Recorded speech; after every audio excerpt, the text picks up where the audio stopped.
Afternoon to everyone. My name is Adam Volant. I command the 91st Cyber Brigade. That's a rather new structure, less than 2 years old.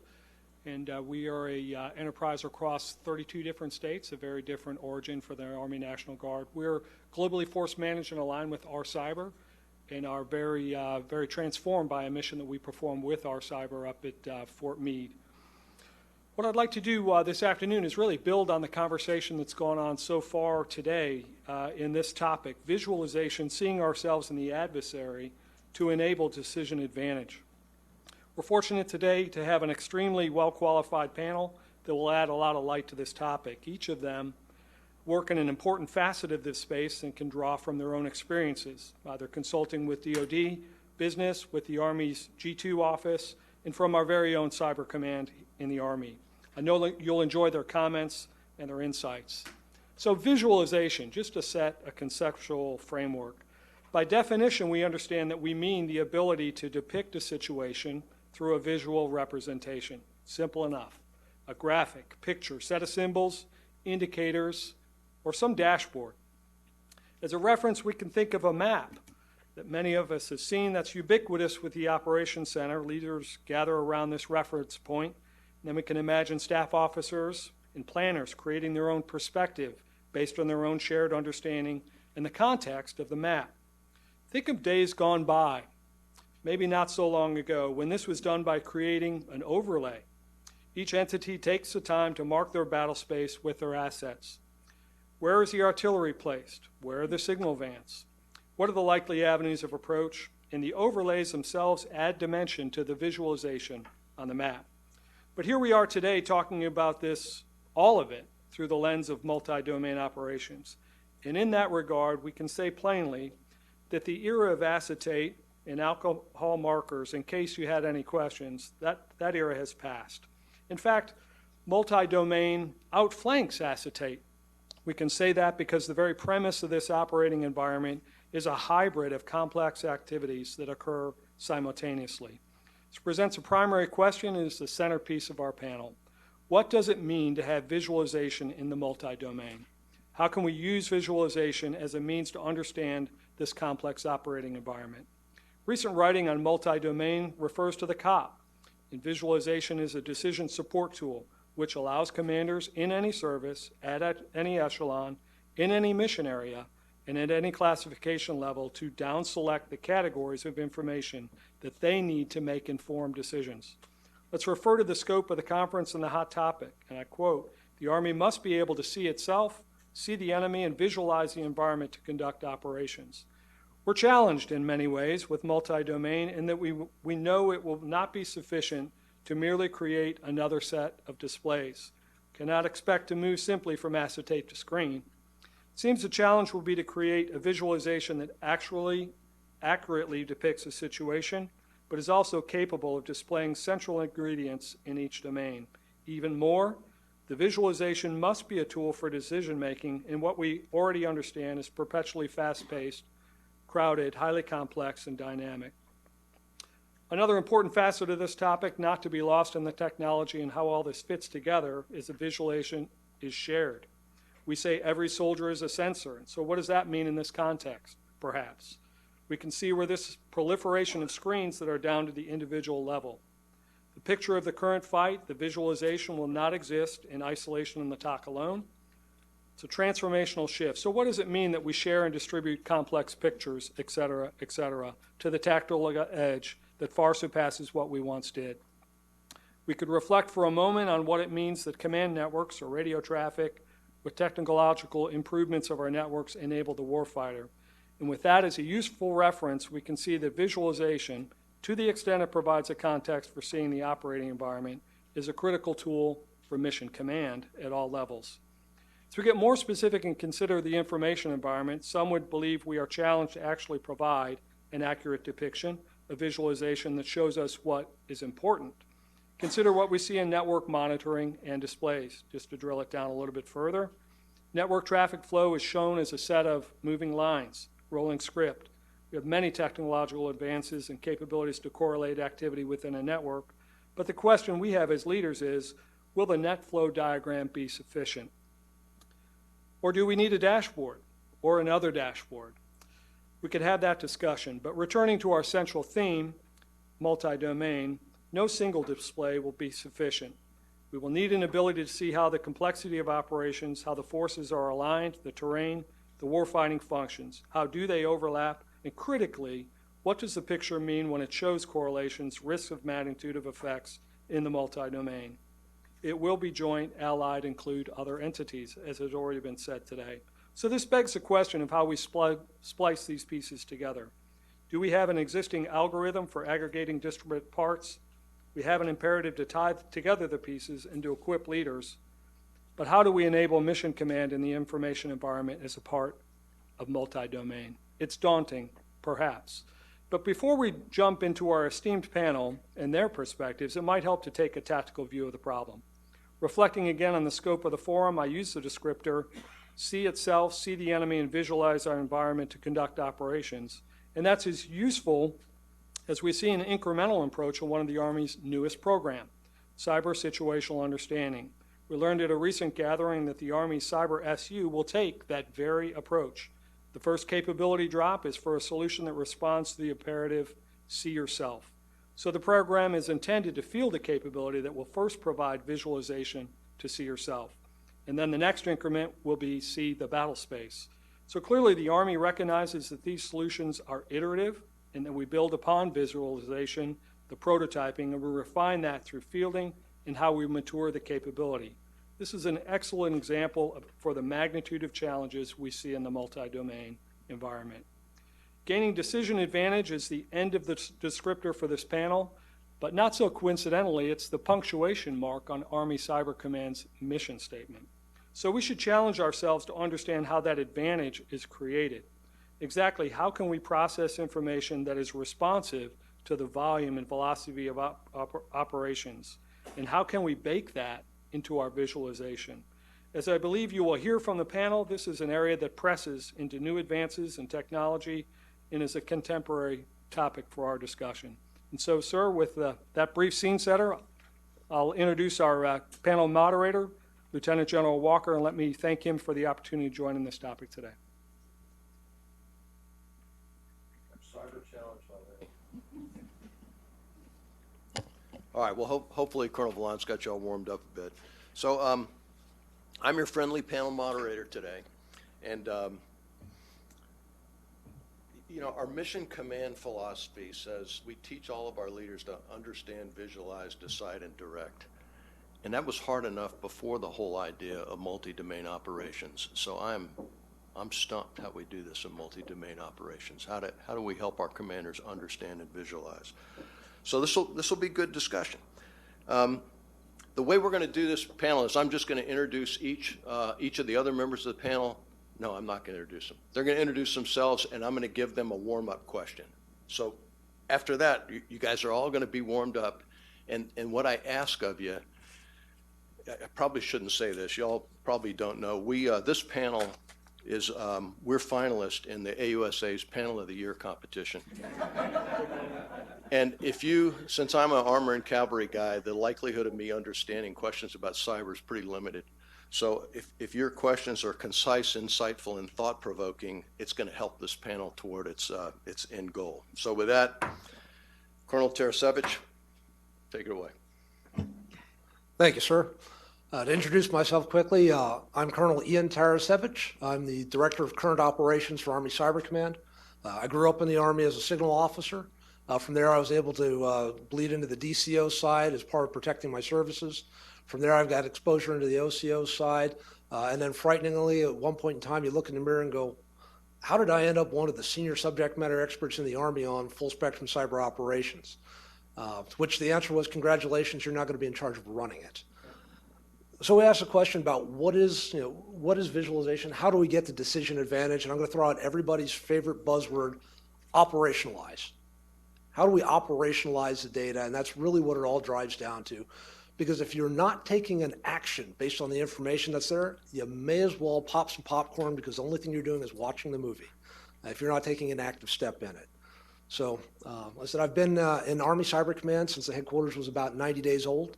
I came in and worked on the defensive operations side, worked my way up through the lead planner for CENTCOM operations, then over to future operations. Went out and ran a team for 2 years. One of the few guys who can claim that I'm 2-0 against an adversary on a network that they wanted to stay in. Didn't want to leave either one, but I convinced them otherwise. Stood up one of General Nakasoni's task forces within the CNMF, and then for punishment for success, got put in charge of the operations center, where I was lucky enough that they took the shackle off my leg for a few hours so I could come out here and talk to you. So here's your warm-up question. What is your biggest challenge for Army Cyber Command in building effective visualization? So again, the big challenge that comes up is how do we actually operationalize it? What does that mean? There's a lot of information that's out there. How do I get to information that actually drives a decision that leads to an action that results in an outcome? I've got information all day long. I can show you dozens of different screens of information, none of which really mean anything.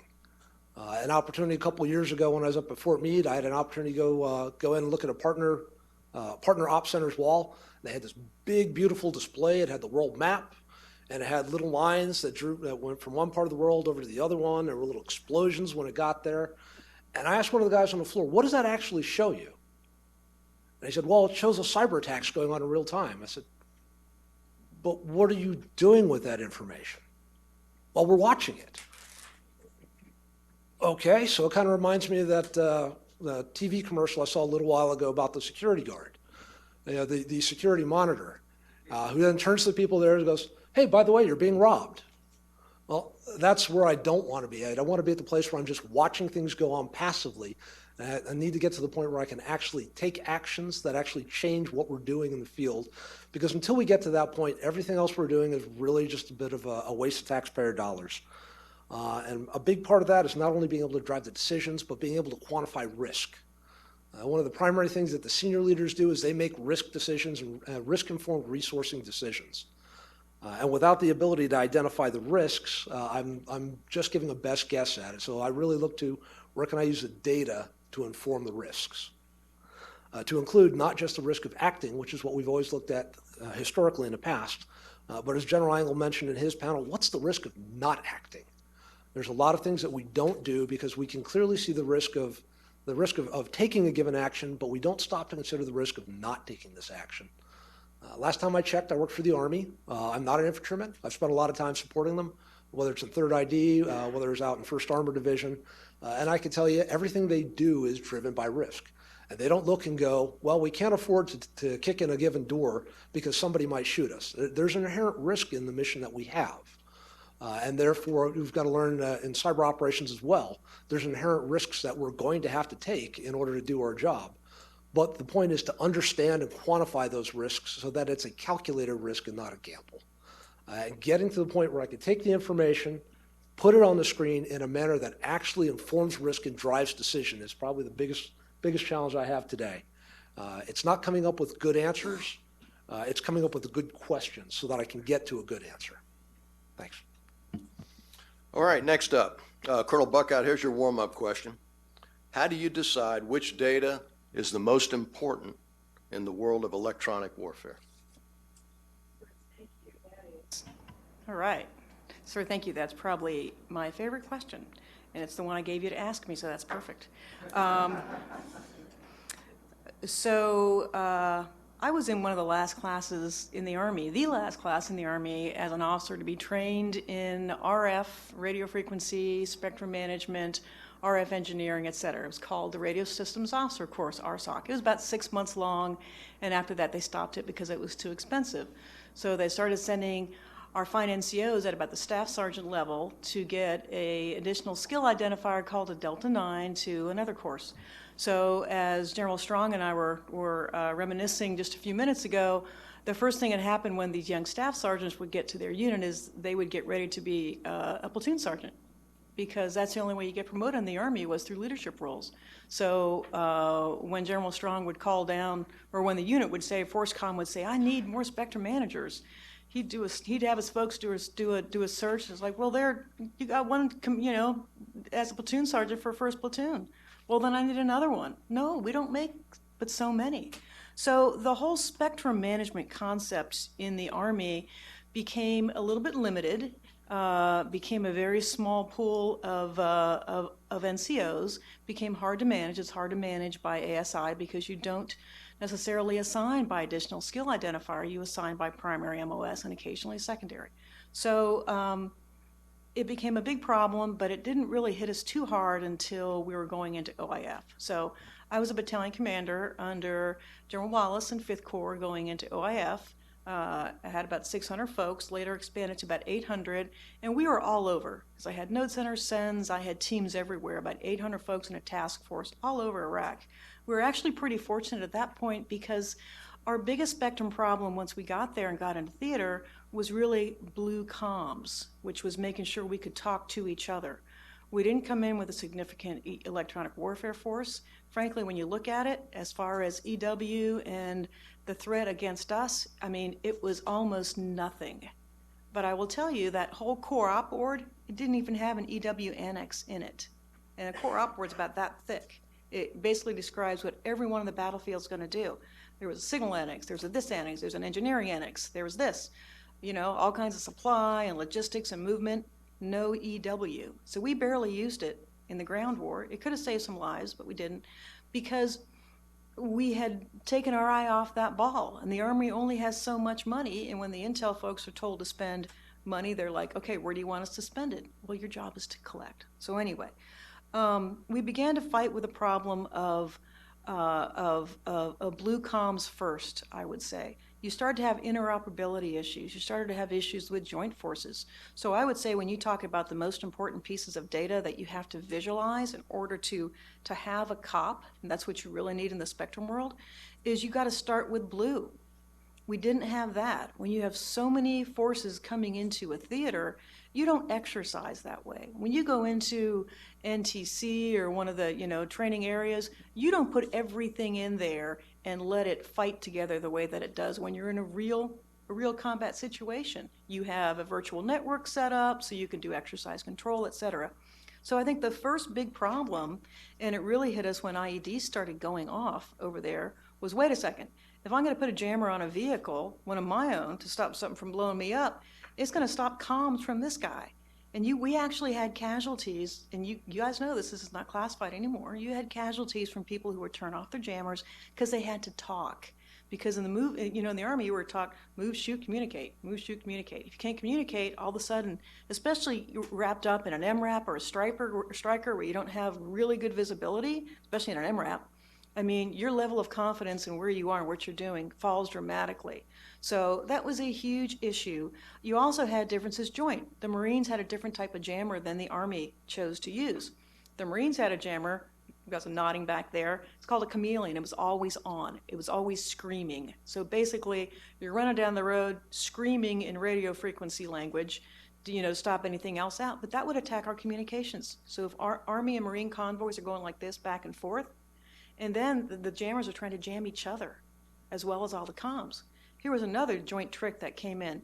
We had EW aircraft, the Air Force EC-130 and the Navy EA-6B, so Prowlers and Compass Call. Both of those, when they came in at 30,000 feet, hugely powerful emitters. What do they attack? They attack whole brigade combat teams worth of communications, all knocked out, your sensors, all your data. Your links for your combat support hospitals that happened to be doing telemedicine at the time, so it couldn't be down for a second. So I would say the most important data, number one, in visualization, is friendly data, making sure you all understand the emitters on the battlefield, where they are, what they're doing, where they're going to be going, so that you can deconflict as need be. EWPMT is supposed to help take care of that, but it's a long way to go. It's a big problem. The next problem, I know the title is Visualization, Seeing Ourselves and the Adversary. Our next bigger problem is not the adversary. Our next bigger problem is white spectrum. The white users of the spectrum include Red Crescent Ambulance Service, in Iraq. It includes your radio stations, your TV stations, your cell phones, any of the populace you're going into. In the Ukraine, the Russians took over the cell phone network, used it, took it over, used it to text cell phone or text messages to Ukrainian soldiers saying, we're going to kill you in 5, 4, 3, 2, 1, artillery comes in, right? Or took it to send text messages to the wives and the family saying, here's what's going to happen to you. they were able to geolocate based on the cell phone network, which they took over to find out where people were when people were using their phones. Now, first thing they did was they jammed, this is the, knowing Redcoms, they jammed the Ukrainians off of their radio network, and then they had, they herded them onto cell phone called comms herding, and then they went ahead and interdicted on their cell phones. So the ability to use the white network, understand what the white network is. Again, if you knock someone off their ambulance service, you knock them off their first response networks, et cetera, it's not going to be a very friendly populace. And if that's what you want to do is sort of work in a friendlier environment, like the sort of soft thing we were talking about earlier, you're going to want to know what that white spectrum is. So the third issue then is visualizing the adversary. We have to understand that when you look at the data of the adversary, it's more than just their C2. We've been focusing on C2 for a long time because it's intelligence-bearing links, and you want to do SIGINT on it. You want to find out what they're saying. You want to get locations, et cetera, send that back, think about it, parse it, send it back out. But there are a lot of other spectrum capabilities we need to be looking at. We need to be looking at what other RF targets matter. GPS denial, geolocation. Nobody knows how to read a map anymore, so they're going to be coming for ours and we're going to be going for theirs, and we should be. You look at GPS, aviation assets flying at night with no GPS. That's not a pretty picture. If you jam out all their capabilities to go on instrument, it's a really, really dangerous place to be, and most folks don't want to do that. RF guided munitions. We should be jamming theirs. I know they're jamming ours. If you've got a RF PNT guided capability, there are other ways to get it than just shooting it out of the sky, although that remains a possibility too. IEDs, we're going to want to know about those. We're going to want to jam those without going after ourselves. Radars, fires and air defense radars in particular, that's not just an airborne problem. You see the Army and the Navy and the Air Force have handled that a lot in the past. We need to be able to capable to handle that, especially if we want to get into A2, AD situations. They're going to keep us out. Way before phase 3, they're going to be using their RF capabilities to jam us and to keep us out to even get into that battle space. So critical data, what are their emitters and how can you get them before they get us? Drones and UASs. But I think the most important part when you think about data, RF data and RF apertures, et cetera, is the fact that you're looking at an aperture as a target. So you've got a radar here. Behind that radar exist cables and all kinds of systems that go to cyber systems as well. So that aperture really is a target that you can enter and go after something else, which is why that data is so important. So that's how I would prioritize the importance of data on the electromagnetic battlefield, sir. Thanks, Laurie. And so, Mr. Miller, here's your warm-up question. I'd ask you to introduce yourself right before you answer this. So, given the availability of commercial and dual-use AI technology, how will visualizations play a role in a multi-domain operation across the Army's modernization priorities? Good luck with that one, by the way.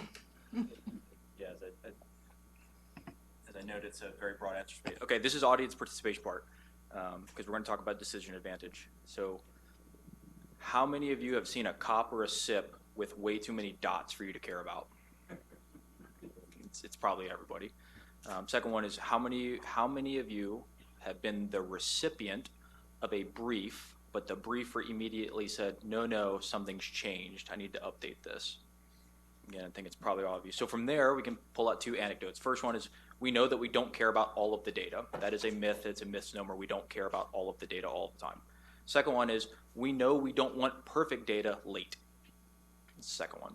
So we're going to break through a couple myths here. We don't actually care about all the data, and we know we don't want perfect data late. So there's a time and a relevance function there. So as we start talking about visualizations and we start talking about AI, let's be very clear. Over the last 18 years now, because we just celebrated the 18th anniversary of 9/11, we have incurred technical, process, organization, data, and people debt. And we've done it deliberately. We've done it because it was a trade space between doing the right thing late and doing the fast thing now to support ongoing operations. We made those decisions. Nobody in the room should be uncomfortable with that. But what that's done is left us in a lurch, because the banker for all that debt is machine intelligence. That for our time, the banker is AI, because AI drives on all of the good decisions you have to make at the foundation level and up to operationalize. So commercial AI has given us a hugely important look at what it takes to do AI right. And we as the department, and we as the Army, and we as the Intelligence and Signal Corps have to look forward and go, what are the niche use cases that we have to go after for? Okay, so some examples of that. Number one gap in the Army is deep sensing. That's been put out by several organizations. Number one modernization priority in the Army is long-range precision fires. Those two go hand in hand. Well, I know, we talked about it, I don't care about all the data all the time. So how do I make sure the right data gets to the fires teams so that they can do, and I'm not going to talk about kinetics because that's where we like to go, what the right effect is, because you're absolutely right. Cyber, electromagnetics, human, soft, those are all effects that we can bring to bear if we have the right data in the right place, and the decision maker has the ability to actually conduct decision analysis rather than just looking at dots on a map and going, hey, here is my cop. The second piece is that debt that we talked about limits our ability to actually deploy new technology. So what you have to realize is every time we bring a new bright shiny object, and they could be really great and they could be really awesome and everybody could really need it, we either choose to incur more debt by not going back to the foundation and setting it up correctly, or we go back and we say, hey, we're not ready yet, we're going to do this right, and we're going to rebuild ourselves up and then put this new technology on top of it. So how does that bring to the commercial and dual use? There are tons of trained AI models out there on things that are really relevant to our mission. So being able to do something like unsupervised characteristics of EM signals, that is something that we need. We know that we have to be able to do fingerprinting. We know we have to be able to do characterization. I know that all the big cellular providers are doing this right now. That's an unsupervised learning problem. Supervised learning problems, computer vision. The Algorithmic Warfare Cross-Functional Team, Project Maven, took on computer vision for the department. However, this is not a hot dog, no hot dog situation. I do not have 1 billion users who are passively tagging data on Google every day by clicking something or not clicking it. Therefore, I have to build exquisite data sets because I have exquisite data. Not because it's particularly great or high definition, it's just exquisite because it's low density. So I need to learn all of the techniques and cheats and hacks that industries use to grow their infrastructure to apply it to mine over time. And then the second piece of that is that helps me understand what our science and technology gaps are in that area. So as the science and technology advisor for the G2, I have to go out and say, hey, there's a lot of things out there that solve our problems, but there are things like low shot detection, low sample detection, training algorithms with low samples of data that we really have to get after that are not commercial problems, they're actually fundamental computer science problems. And I need to turn the labs in our academic institutions on those problems with data that's relevant. Because in our exploration of what the labs and the national academic baseline have is, they'll tell us, we're doing a lot of cool work, we don't have any representative data. Or, I found this out working with General Easley, who General Crawford mentored up at Carnegie Mellon for the AI Task Force, we give academics a lot of interesting data with none of the metadata useful to our missions. So think about that. All the stuff that we live by, we don't give it to them when we ask them to do cool science and technology things. The second piece is understanding how the commercial dual use enabling technologies, 5G, Internet of Things, distributed ledger, algorithmic warfare, how those translate between domains. Because this very permissive environment that the Internet of Things architecture is being built up on, and very open and non-competitive environments like in Southwest Asia or Southeast Asia that 5G is being stood up in, we have to compete for RF.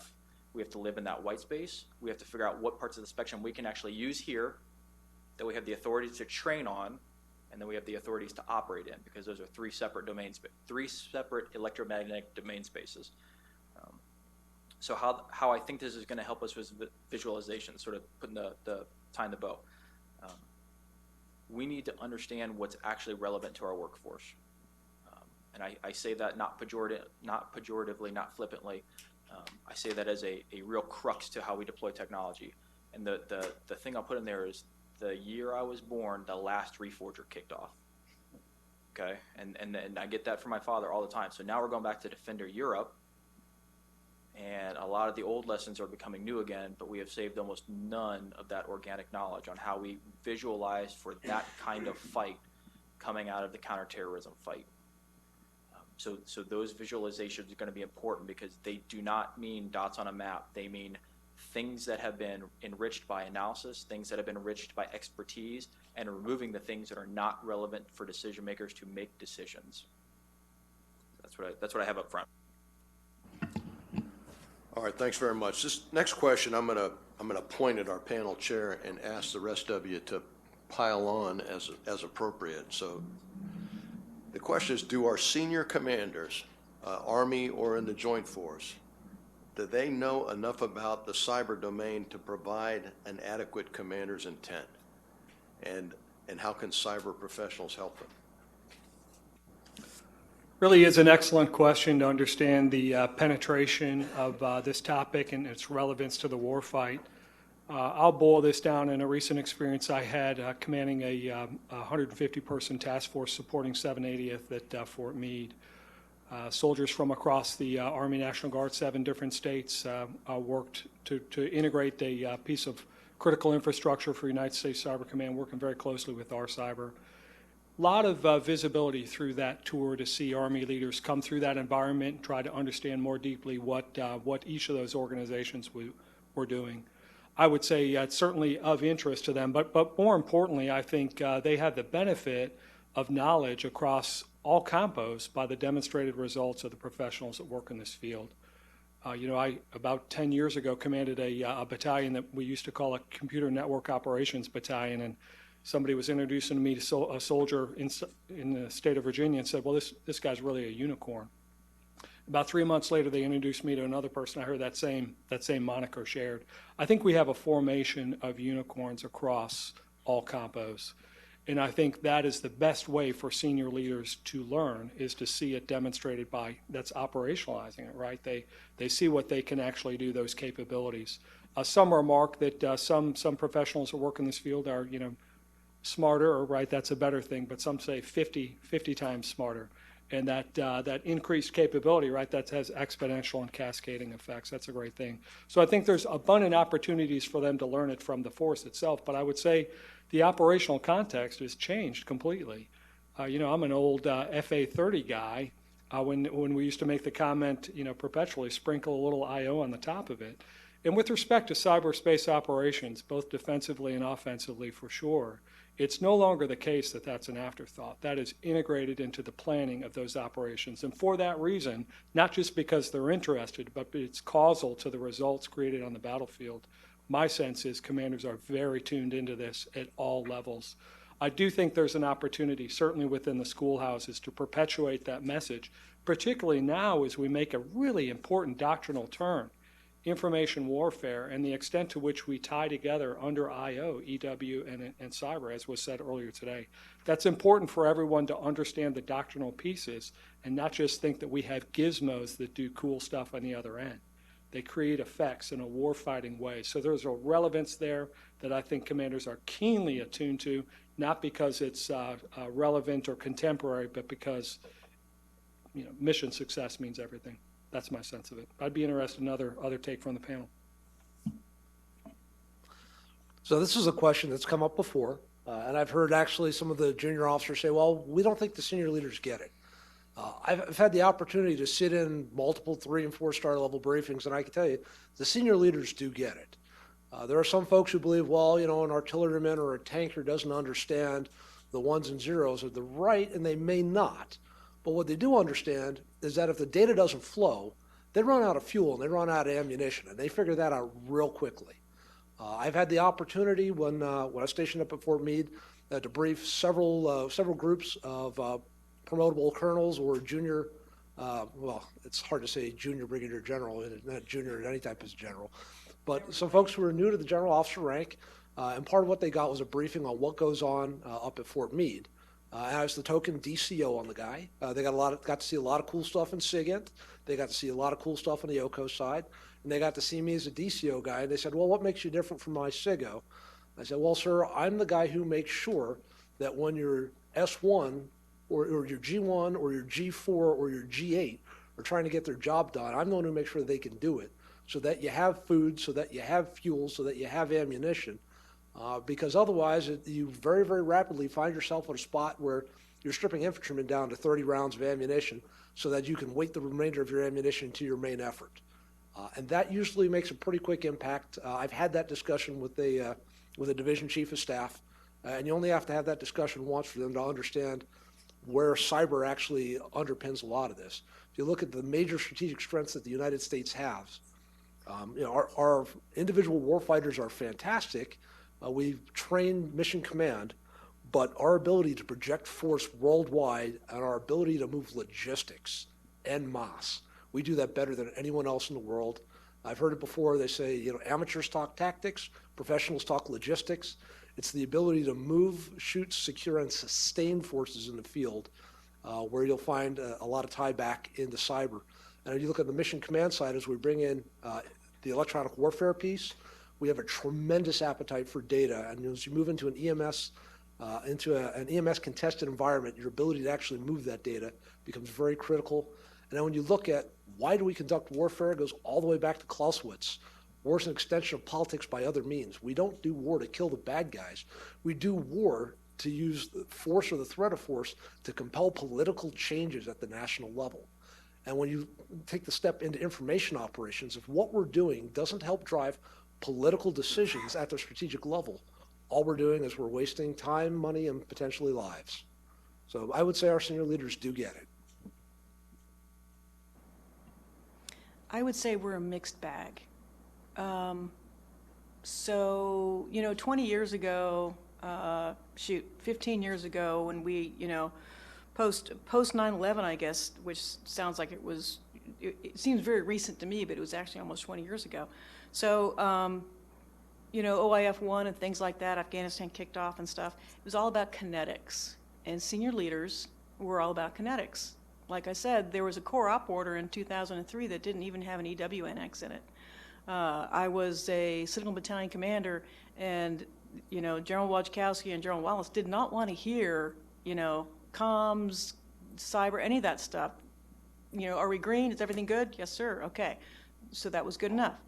And then when I got to Department of the Army, you had a few engaged senior leaders who knew there were problems, and that what they wanted to do was then bring in smart people to help them solve the problem. So the smart people came in and they did that. I think what we're seeing now is sort of a renaissance in the cyber and EW and IO areas, in that you have some really brilliant senior people, like General Crawford said earlier, working with General Fogarty and working with Mr. Nucci and working with others, that you and General Isaacson and just some really brilliant senior leaders, that they're coming together, I think, for the first time in sort of a renaissance in a highly collaborative manner. And a lot of that is being driven, I think, by our most senior leaders, by the secretary, by the chief, by the vice, saying, I need you guys to come together and figure this out. But here's the problem. They're still telling someone else to come together and figure it out. So when you have things like this, it's mostly geeks in the room. Now, I find that kind of offensive myself, but it's mostly geeks in the room who are being chartered to figure it out. North Korea, China, Russia, their senior leaders get it. And from phase 0, phase 1, phase 2, they're thinking about it. Their senior leaders are thinking about it in ways they're not. One of the earlier speakers talked about Putin and disinformation. He's doing that, and he's using his armed forces on a global level to conduct a disinformation campaign. Can you imagine our chief or our vice even thinking about that? I mean, he may have, General Nakasone and General Fogarty sort of advising him off to the side, but we operate entirely differently. And you don't see our senior leaders necessarily embracing this. What's our number one Army priority? Long-range precision fires. And yet, how are we being attacked every day in the information and cyber environment? So just a thought.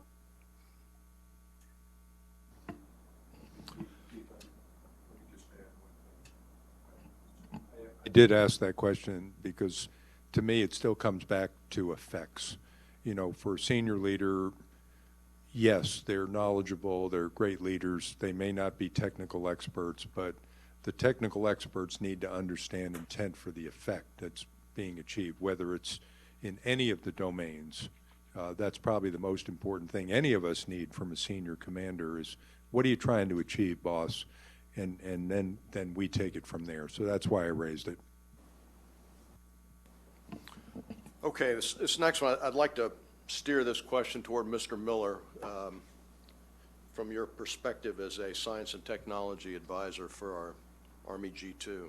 And the question is, what insights have been emerging in data visualization to enable decision advantage?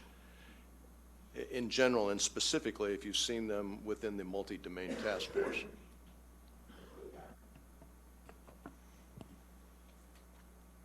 I'm going to answer this question with a story, because I think storytelling is the key to decisions.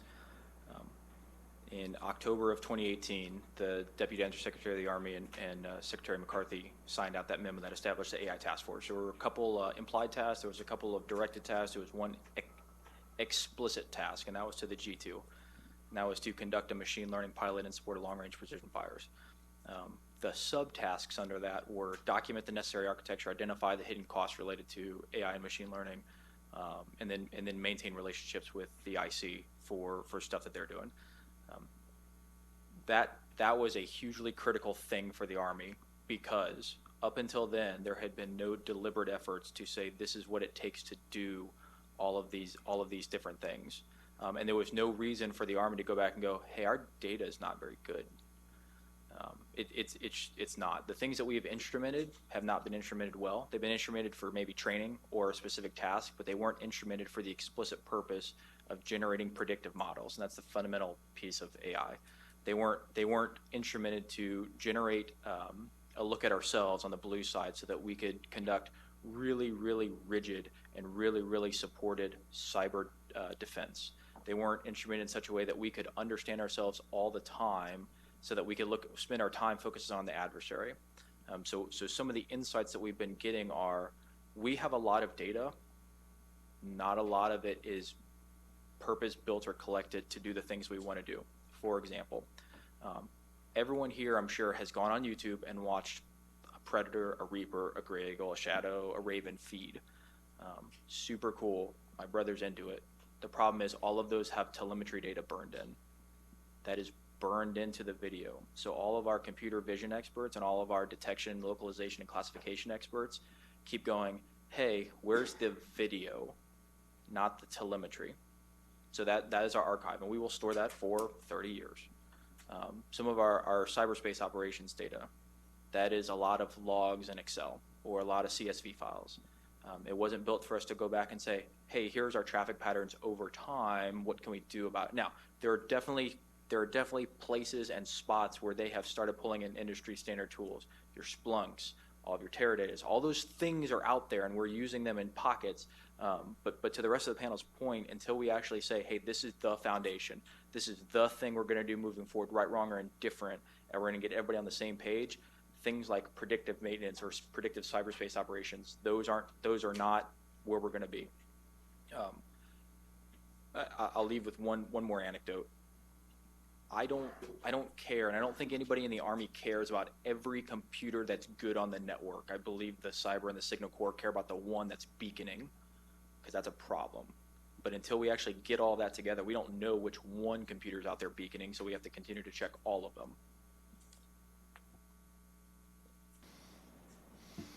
Okay, this next one, I'm going to ask Colonel Tarasevitch and Colonel Buckhout to comment on, because it kind of follows. Laura, you made a comment about the priorities for long-range precision fires given the persistent attacks we have in the cyber realm constantly.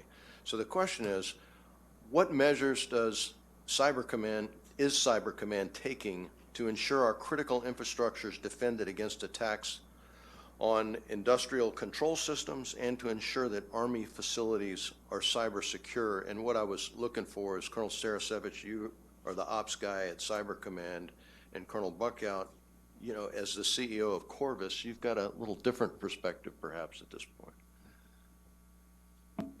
So a couple points to look at. One, as General Crawford alluded to, we've got the requirement placed on us by NDAA 1650 to go back and look at our infrastructure, go back and look at our platforms.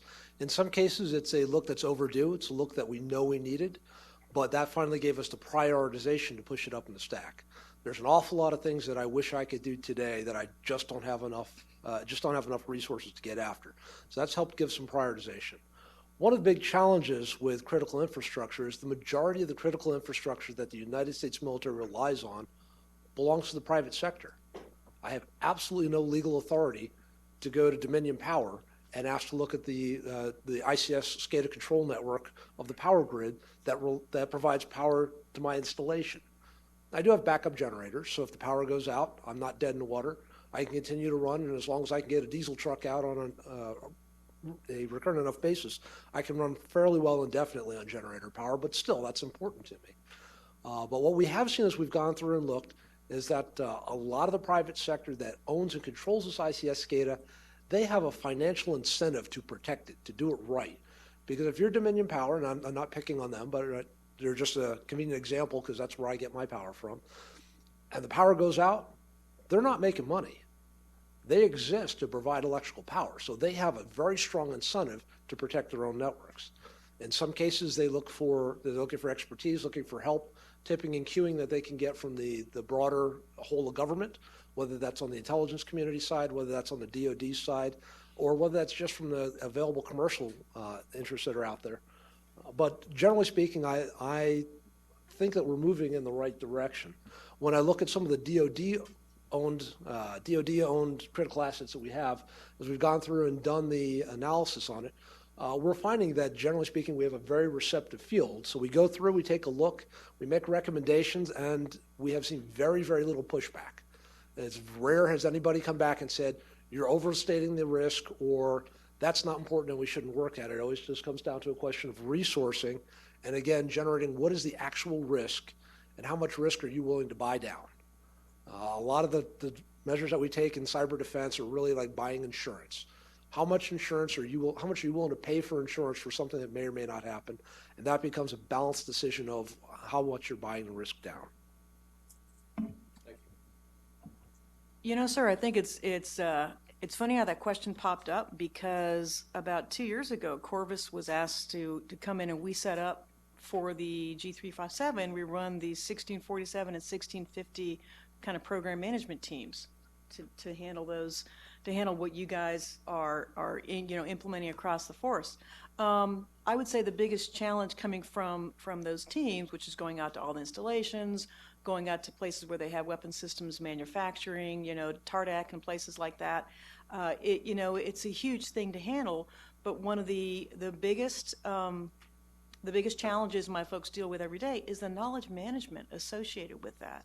Is there all the data? There are so many systems to keep track of.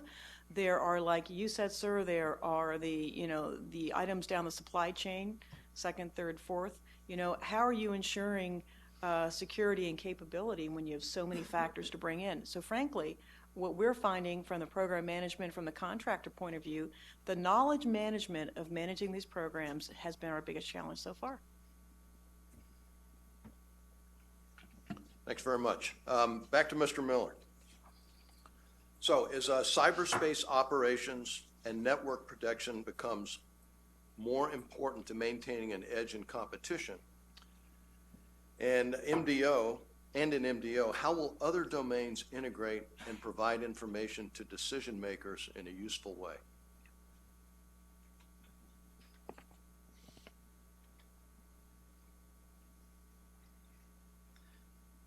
This really has its roots in gray zone operations, right? So our soft counterparts have really been tackling this outright. So we have our PSYOPs and our military information support operations and our CA folks who are really out there figuring out, hey, what is the intersection between conflict short of war, competition, state-sponsored, non-state-sponsored.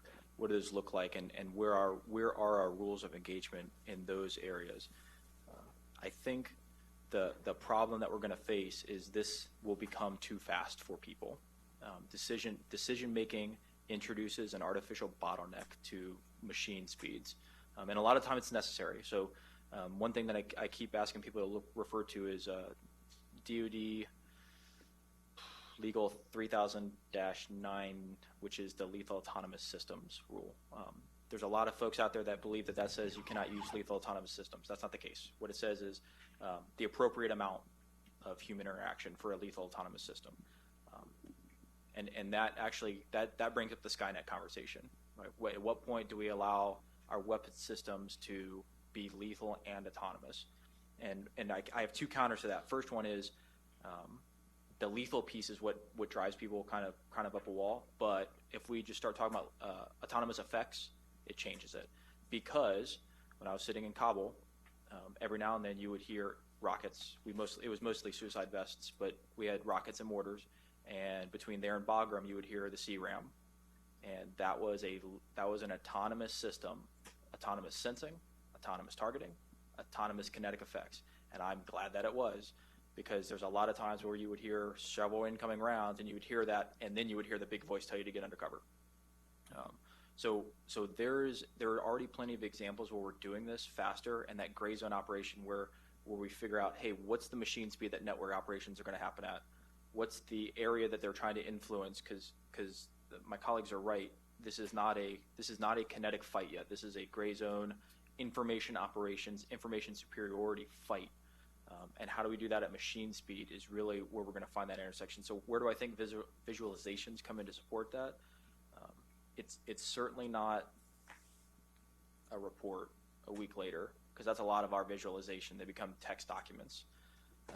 A lot of it is, there was an incursion here on this network, and it's what that incursion looked like, and who we think the source of that incursion was, and what the ramifications were, and what our options are. Because a lot of our options will also be autonomous, and our responses will be autonomous. But if we incur the need for a visualization, we incur a penalty in time. So every time we make that decision, we are artificially bottlenecking our response time. So again, this is sort of a flipping on its head. Are visualizations the right way to attack this, or are visualizations there to represent the after-action report, for lack of a better term? Here's what happened, here was our response, counteraction, action, all the way to the end, to allow decision makers to provide rudder guidance to our autonomous systems. And I think gray zone is where we need to keep our eye on the ball to see where that happens, because a lot of that is happening not only in real time, but at machine speed. So that's a great point particularly when you look from the defensive side. I wish I'd written down the source of the quote, but I'd heard on a podcast in the past week, it said, don't bring a human to a software fight. When you start have algorithms operating at software speed, wetware is never going to be able to keep up. You hear folks talk about the speed of cyber, and right now there's a huge amount of brain power that gets put in before the operation, and then the actual effect takes place quickly. And that's okay. I tell people all the time, well, if you look at how long an artillery mission takes, if you don't start the clock until the shell leaves the tube, artillery actions take place almost instantaneously. That's where the CRAM becomes a great example, because that's where we're able to leverage the intelligence in order to see it, characterize it, take action before a human even has a chance to really recognize what's going on.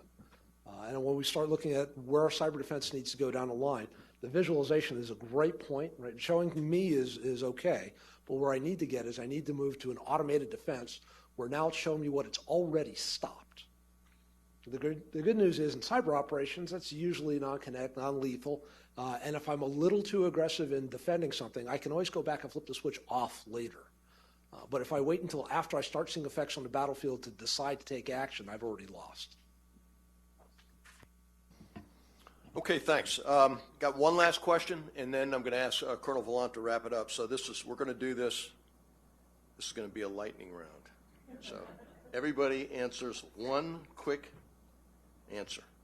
So if you were going to run an electromagnetic spectrum operations task force, an EMSO task force, what is the number one thing you would work on? I'll offer the perspective from a National Guard. We have over 900 billets that are electronic warfare billets, soldiers trained or untrained. There's not a lot of electronic warfare in the civilian workforce, and as a result, we're both undermanned and undertrained currently. I think as we turn a corner, that becomes an imperative for the Guard to be able to fill those billets and make sure we've got experts there to be a part of the Information Warfare Command. So my first concern would be training people. I'll hit on a common thread I've hit a few times, is get into operational outcomes. What are you trying to do in electronic warfare? And it doesn't have to occur within the electromagnetic spectrum. Our first commander at Army Cyber Command was an artilleryman, and he loved to say that applied at the right time in the right place, a 500-pound JDAM is a devastatingly effective cyber weapon. So high explosive attenuators do a really good job against jammers, but you've got to understand what is it you're trying to get done. Okay, nailed it. And I think that goes back to a legitimate CONOPS for every possible interface you might be having. Right now, our CONOPS, people are guessing at it. We're not going down to the specific details. For instance, there's a motorized rifle regiment right here. Okay, it's bad, let's go get it. No, you need to understand every characteristic of every emitter or every potential target in that motorized rifle regiment and what lies behind those apertures, as I said earlier. So a serious CONOP for every potential engagement. I were in charge of an EM task force. I'd ask why it wasn't an EM cyber and SIGINT task force, because that's what we're really getting after. Thanks very much. A good panel. Y'all been a great audience. I don't know if you got us over the final finish line for panel of the year, but I'm hopeful. Colonel Volant, would you close us out? Sir, the panel is deeply interested in that prize, so thanks for your important role in all of that. And for the audience, I really want to thank you for engaging some really great questions as follow-ons. Appreciate that very much. I hope you gained some good insights there. You know, from the perspectives of each of the panelists and from the audience, I'm sure we agree on a number of pieces. Certainly the imperative to have data as a part and a central figure in what we express in visualization. These are complex problems. And the ability that we have to port that to a visualization, I think, is a challenge, but one that's taken shape, isn't it, in what we're doing with the fielding of electronic warfare planning tools, the cyber SU that we talked about. This will challenge the way that we operate currently, the command post computing environment, the tactical server infrastructure, et cetera, et cetera. Industry solutions will be an important part of that. Visualization is an imperative.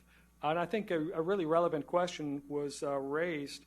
This enables the warfighter, and leaders at all levels will need to do that. So to the extent that we're successful in visualizing with the risks, the resources, the assets, and the capabilities in the enemy's operating environment for cyber and EW and IO, that makes it all a possibility for us then to be able to create that decision advantage.